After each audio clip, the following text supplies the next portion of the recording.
Hello everybody. Today we are going to learn the social studies of 5th standard. In that our chapter 7th prairies the grassland. I am from Universal Public School. So student, in this class we will starting with a new chapter which is prairies the grassland. तो बच्चों आज हम हमारा 7th chapter prairies the grassland की बारे में पढ़ने वाले हैं. Content. In this class we will learn about the grassland, prairies, grassland of the North America, its climate, vegetation, life of the people. What is grassland? Grasslands are vast stretches of land covered with tall grasses and scattered tree. So student, in this class we will learn about the grassland. तो बच्चों आज हम हमारे ग्रॉसलैंड के बारे में पढ़ने वाले हैं. Grassland of the temperate zone means grassland is lies on the temperate zone. What is the grassland? तो ग्रॉसलैंड क्या है? तो ग्रॉसलैंड क्या है? तो when you see grassland are vast stretches of land covered with tall grasses and a few scattered trees. Means grassland क्या है बोले तो एक लैंड का एरिया हुआ रहता है, बहुत ही बड़ा सा एरिया. वास्ट मतलब विशाल, और स्ट्रेचेस मतलब ज़रूरत से ज़्यादा खींचना जिसे कहते हैं उसे कहते हैं. स्ट्रेच मतलब खींचना. एक बहुत ही बड़ा सा वास्ट एरिया है, उसके ऊपर ग्रास है. और स्कैटर्ड ट्रीज बोले तो स्कैटर्ड मतलब बिखरे हुए, मतलब एक थोड़ा थोड़ा सा बिखरा हुआ ट्रीज रहता है. मतलब ट्रीज रहते हैं, मतलब रहते हैं बट कंटिन्यूस नहीं रहते. एक जगह पर ट्री होते हैं तो दूसरी जगह पर ओनली ग्रास होते हैं. ऐसे एरिया को हम स्कैटर्ड कहते हैं. It covers more than 1/5 earth surface is covered with grassland. तो अर्थ के ऊपर ग्रॉसलैंड कितना है? तो 1/5 अर्थ का 1/5 सरफेस ग्रॉसलैंड से कवर किया गया है. So, if you see grassland, then hardly few trees are there, and rest of land are covered with tall grasses. So, student, आप अगर देखोगे ग्रॉसलैंड कितना है अर्थ सरफेस के ऊपर, तो 1/5 अर्थ का 1/5 सरफेस ग्रॉसलैंड से कवर किया गया है, और बाकी सब रेस्ट एरिया है. And this generally seen in the temperate zone. और ये जो ग्रॉसलैंड का एरिया है वो जनरली टेम्परेट जोन में आता है, और वहीं पर आपको दिखाई देता है. तो टेम्परेट जोन क्या है? In our first class globe chapter, in our first chapter we learn about the in our third chapter climate and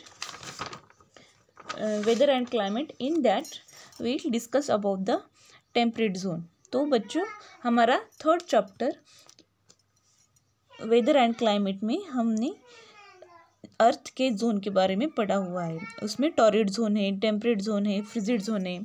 तो टेम्परेट जोन क्या है? तो the region is the neither hot nor very cold.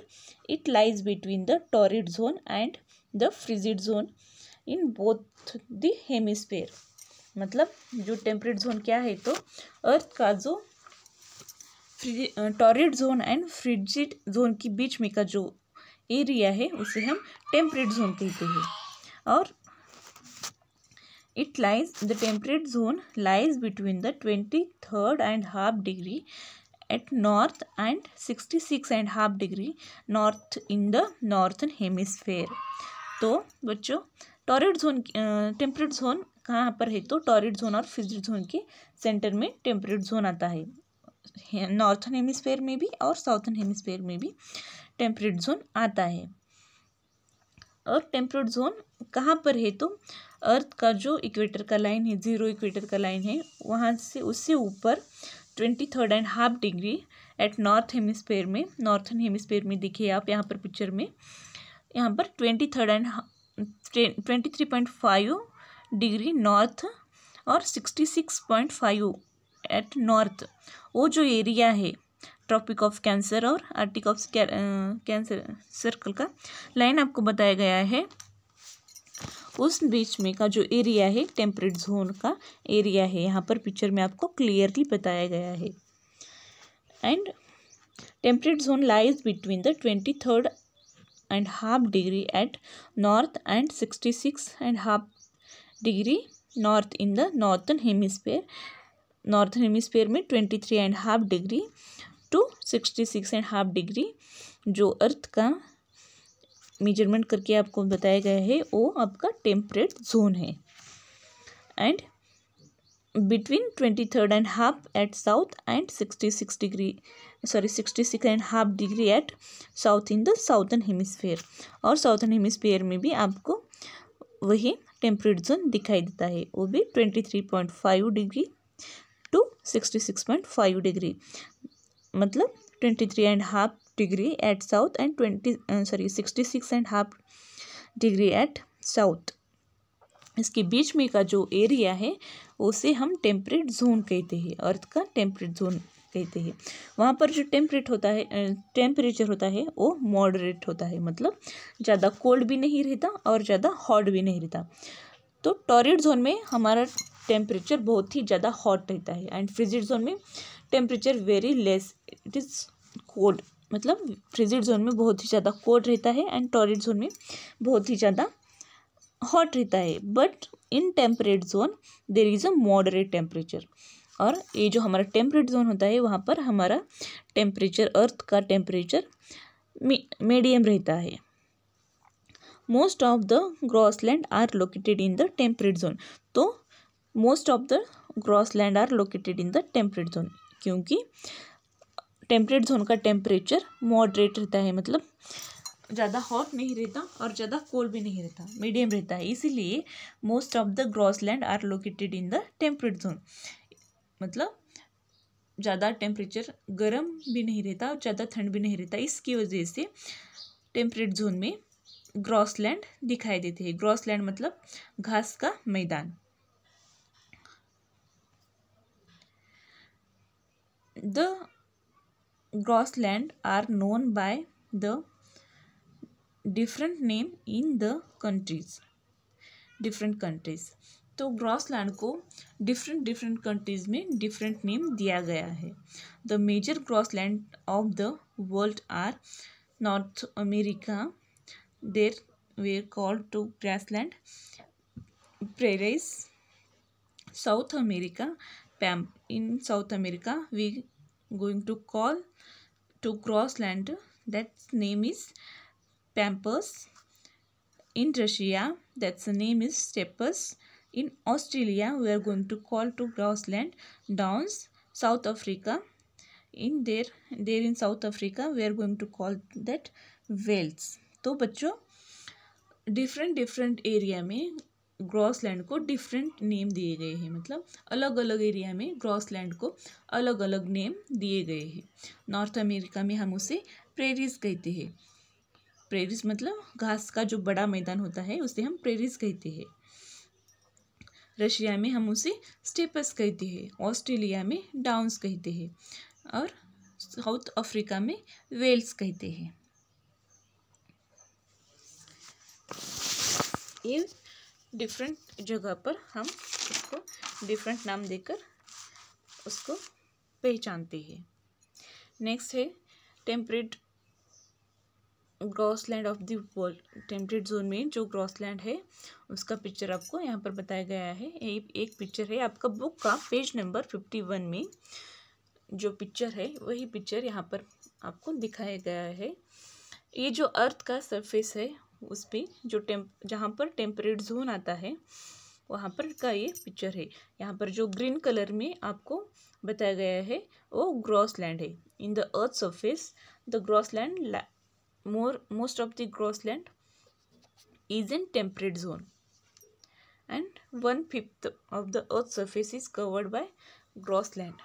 तो बच्चों अर्थ का 1/5 surface ग्रॉसलैंड से cover किया गया है और ये कहाँ पर है तो हमारे टेम्परेट जोन में आता है। अर्थ का जो टेम्परेट जोन होता है वहाँ पर आता है, नॉर्थन हेमिस्फीयर में और साउथर्न हेमिस्फीयर में ये आता है। तो इस पिक्चर में जो ग्रीन कलर से बताया गया है वही आपका ग्रॉसलैंड है। नॉर्थ अमेरिका में भी है, साउथ अमेरिका में है,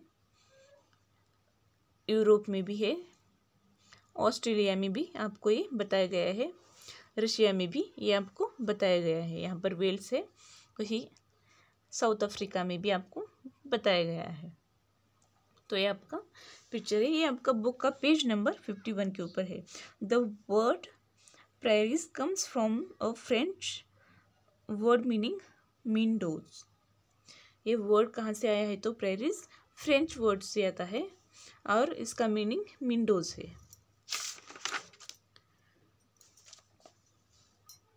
नेक्स्ट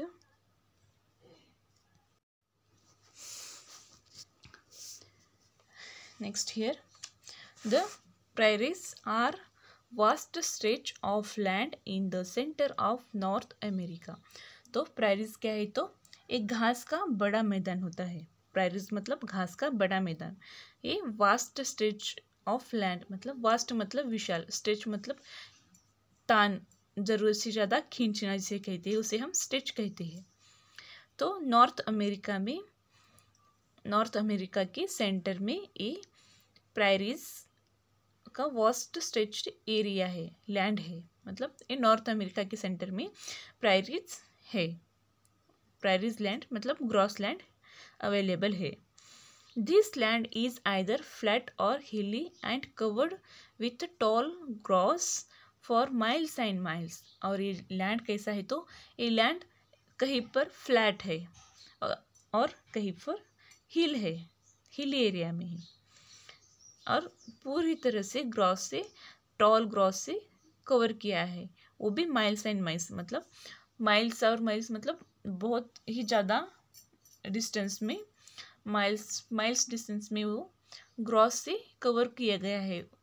नॉर्थ अमेरिका का जो प्रायरीज का ग्रॉस लैंड का जो एरिया है वो एरिया कहीं पर फ्लैट है तो कहीं पर हिली है। हिली मतलब टेकड़ी जिसे कहते हैं, वो भी ग्रॉस से कवर किया गया है। वो भी टॉल ग्रॉस है, टॉल मतलब लंबा, ऊंचा जिसे कहते हैं, ऊंचा ग्रॉस है।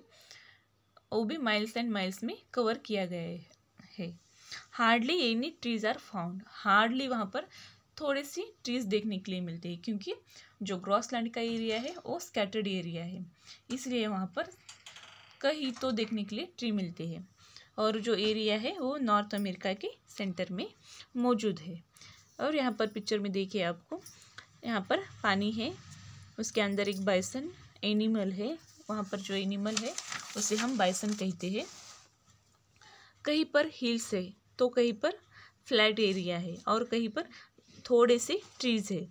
तो जो टेम्परेट जोन है वहाँ का टेम्परेचर ज़्यादा हॉट भी नहीं रहता और ज़्यादा कोल्ड भी नहीं रहता, इसलिए वहाँ पर ज़्यादा ही ग्रॉस लैंड है, मतलब ग्रॉस ज़्यादा आता है और वो भी टॉल ग्रॉस आता है और बड़े ही मैदान पे वो ग्रॉस अवेलेबल है। और एक पिक्चर में आपको एक एनिमल का पिक्चर बताया गया है, वो बाइसन एनिमल है। Before the coming of European settler the land of the prairies was used as a grazing ground for herds of the bison। मतलब before the coming of European settlers मतलब जो लोग बसे हुए रहते हैं, उस एरिया में रहते हैं, उसे हम सेटलर्स कहते हैं। The land of the prairies was used as a grazing ground for heads of bison. जब यूरोपियन लोग वहाँ पर बसने से पहले उस जो ग्रॉसलैंड का जो एरिया है उसे चरने के लिए, बाइसन को चरने के लिए वो एरिया रहता था। ग्रेजिंग मतलब चरने का मैदान, चरने का मतलब जो बाइसन खाना खाते हैं, जो ग्रॉस खाते हैं उसे चरना कहते हैं। चरने के लिए जो मैदान रहता था वो बिफोर यूरोपियन मतलब यूरोपियन लोग वहाँ पर सेटल होने से पहले जो प्रायरेस का एरिया था उसे ग्रेजिंग ग्राउंड मतलब चरने का मैदान के तौर पे उसे यूज़ किया जाता था। वो बाइसन नाम का एनिमल वहाँ पर रहता है और उसके लिए ही वो चरने के लिए वहाँ पर वो एरिया का यूज़ होता था।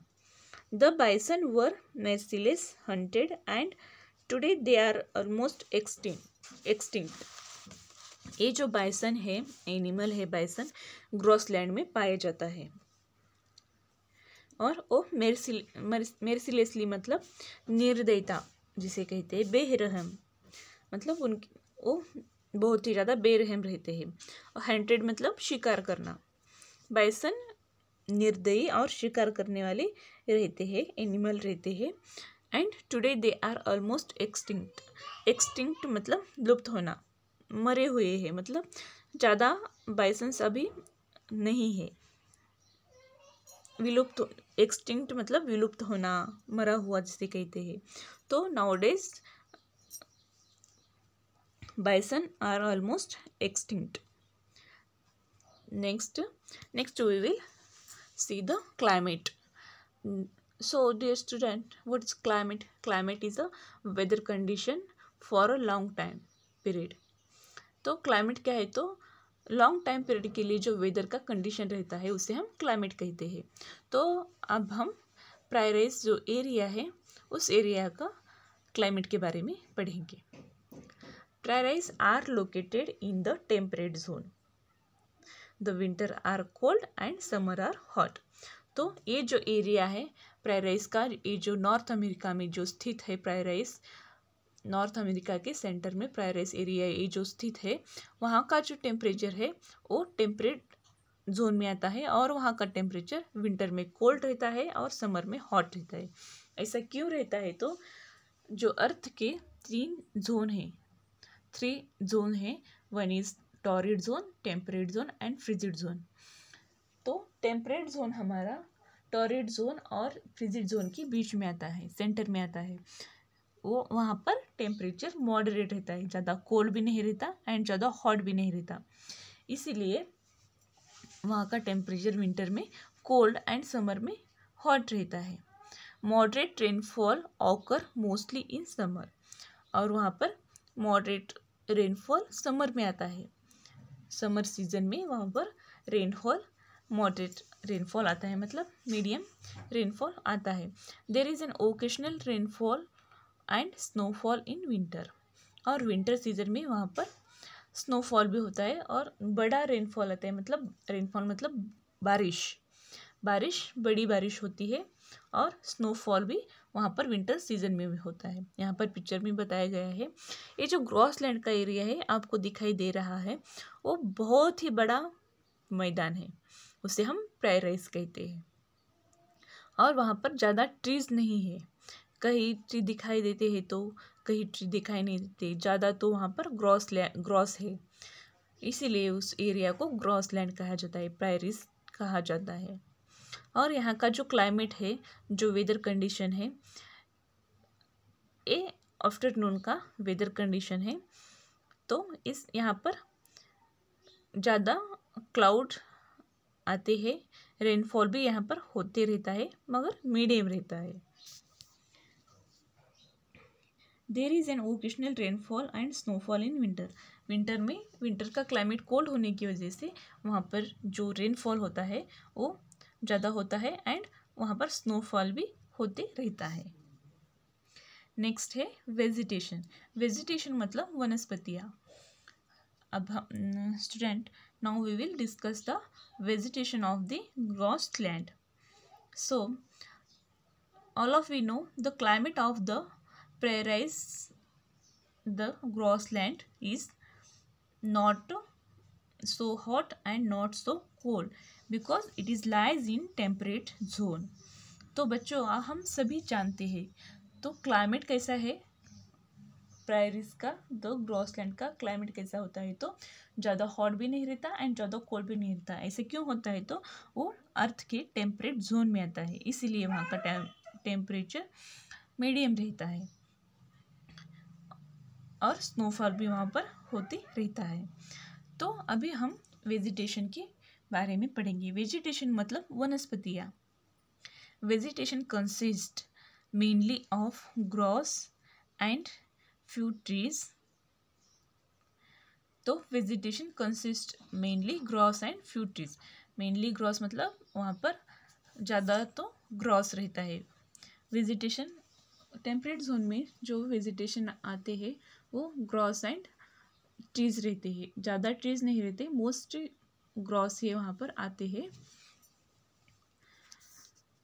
और प्रायरीज का जो एरिया है जो नॉर्थ अमेरिका के सेंटर में है वहाँ पर टेम्परेचर मॉडरेट टेम्परेचर रहने की वजह से वहाँ पर ज़्यादा वनस्पतियाँ नहीं आते, थोड़े थोड़े झाड़ रहते हैं, मतलब ट्री कम रहते हैं और ग्रॉसलैंड का जो एरिया है वो बड़ा एरिया रहता है। However, today vast area of land have been cleared for agriculture. वहाँ पर ज़्यादा तो ग्रॉसलैंड है और वो भी बड़े बड़े मैदानों में वहाँ पर ग्रॉसलैंड मौजूद है। But nowadays that vast area is going to use for agriculture. मतलब वहाँ पर जो वास्ट एरिया है मतलब विशाल मैदान है ग्रॉसलैंड का, वो अभी वो सभी एरिया क्लियर करके एग्रीकल्चर के लिए वो एरिया का यूज़ किया जा रहा है। So dear student, what we learn in this class means prairies. What is the prairies? Prairies the grassland, the grasslands मतलब प्रायरीज मतलब जो घास का बड़ा मैदान रहता है उसे नॉर्थ अमेरिका में प्रायरीज कहते हैं। और प्रायरीज कहाँ है, तो नॉर्थ अमेरिका के सेंटर में प्रायरीज का लैंड अवेलेबल है। और वहाँ पर टॉल ग्रॉस आते हैं एंड स्कैटर्ड ट्रीज आते हैं। मतलब टॉल मतलब जिसकी हाइट ज़्यादा रहती है वो टॉल होता है, वैसे टॉल ग्रॉस आते हैं एंड स्कैटर्ड ट्रीज मतलब ज़्यादा ट्रीज वहाँ पर नहीं रहते, बिखरा हुआ ट्रीज रहते हैं, मतलब ज़्यादा ट्री नहीं रहते, कहीं कहीं तो एक दो ट्री वहाँ पर दिखाई देते हैं। उस एरिया को हम प्रायराइज कहते हैं और नॉर्थ अमेरिका में उसे प्रायराइज कहते हैं। और वही एरिया को नॉर्थ अमेरिका में उसे प्रायराइज कहते हैं। और वही जो ग्रॉस लैंड्स है उसे नॉर्थ अमेरिका में प्रायराइज कहते हैं एंड साउथ अमेरिका में पैम्पस के नाम से बुलाया जाता है। मतलब अलग अलग एरिया में उस ग्रॉसलैंड को अलग अलग नाम दिए गए हैं। रशिया में स्टेपस कहा जाता है, ऑस्ट्रेलिया में डाउन्स कहा जाता है एंड साउथ अफ्रीका में वेल्स बोल के कहा जाता है। और ये कहाँ पर है, तो ये नॉर्थ अमेरिका के सेंटर में प्रायरीज का एरिया प्रेजेंट है। तो यहाँ का क्लाइमेट कैसा होता है, एक जो ग्रॉसलैंड है वहाँ पर बाइसन नाम के एनिमल रहते हैं और वो एनिमल निर्दयता से शिकार भी करते हैं और ग्रॉस भी खाते हैं। और अभी के ज़माने में वो लोग जो बाइसन एनिमल है वो उनकी प्रजाति विलुप्त हो रही है, मतलब मर रहे हैं। और वहाँ का क्लाइमेट कैसे होता है, तो वहाँ का क्लाइमेट कैसा है, तो prairies are located in a temperate zone. Earth का जो टेम्परेट जोन होता है, जो अर्थ का जो लैटिट्यूड का लाइन होता है 23.5 degree to 66.5 degree at northern hemisphere में जो लैटिट्यूड का लाइन होता है वहाँ पर हमारा टेम्परेट जोन मौजूद है। एंड अर्थ का लैटिट्यूड का line 23.5 degree to 66.5 degree at southern hemisphere में जो लैटिट्यूड का लाइन है अर्थ का, वो हमारा साउदर्न हेमिस्फेयर है। वहाँ पर हमारा टेम्परेट जोन है, और वहाँ पर जो टेम्परेचर है, टेम्परेट जोन में क्लाइमेट कैसा रहता है, तो वहाँ का जो टेम्परेचर रहता है वो मॉडरेट रहता है। मॉडरेट मतलब मीडियम टेम्परेचर रहता है, इसलिए वहाँ का टेम्परेचर ज़्यादा हॉट भी नहीं रहता एंड ज़्यादा कोल्ड भी नहीं रहता। इस वजह से टेम्परेट जोन का जो एरिया है, उस एरिया में ज़्यादा तो ग्रॉस रहते हैं। ग्रॉस मतलब जिसे घास कहते हैं, वही रहते हैं, और वहाँ पर बारिश भी मीडियम ही होती रहती है। जैसे कि अगर फ्रिजिड जोन में देखा जाए, टॉरिड जोन में देखा जाए, तो वहाँ पर क्लाइमेट के हिसाब से बारिश होती है, और टेम्परेट जोन में ही क्लाइमेट के हिसाब से ही मॉडरेट टेम्परेचर होने की वजह से वहाँ पर बारिश भी मीडियम ही रहती है। समर में भी वहाँ पर मोस्टली बारिश होती रहती है, एंड विंटर में वहाँ पर स्नोफॉल भी होती रहता है। और वहाँ पर जो वेजिटेशन है, तो वहाँ पर mostly men vegetation is a gross, और जो ट्रीज़ है तो वो कहीं तो दिखाई देते हैं। वहाँ पर इस एरिया में ट्रीज़ कहीं तो ट्रीज़ दिखाई देते हैं। यहाँ पर पिक्चर में आपको बताया गया है कि ज़्यादा ट्रीज़ नहीं दिखाई देते वहाँ पर, और ज़्यादा क्या है तो ग्रॉस लैंड ही अवेलेबल है। और अर्थ का जो 1/5 सरफेस है वो ग्रॉस लैंड से कवर किया गया है। मतलब अर्थ में जो सरफेस है 29% जो अर्थ का सरफेस है वहाँ पर ज़मीन अवेलेबल है, उसमें से 1/5 एरिया अर्थ का जो लैंड एरिया है वो ग्रॉस लैंड से कवर किया गया है। Prairies region is the biggest farming region in the world. और ये जो प्रेराइज का जो रीजन है वो अर्थ का बिगेस्ट फार्मिंग रीजन है। It is known as the wheat basket of the world, और इस एरिया को हम wheat basket of the world बोल के बुलाते हैं। तो स्टूडेंट, ये आपका प्रेराइज द ग्रॉसलैंड के बारे में हम पढ़ चुके हैं।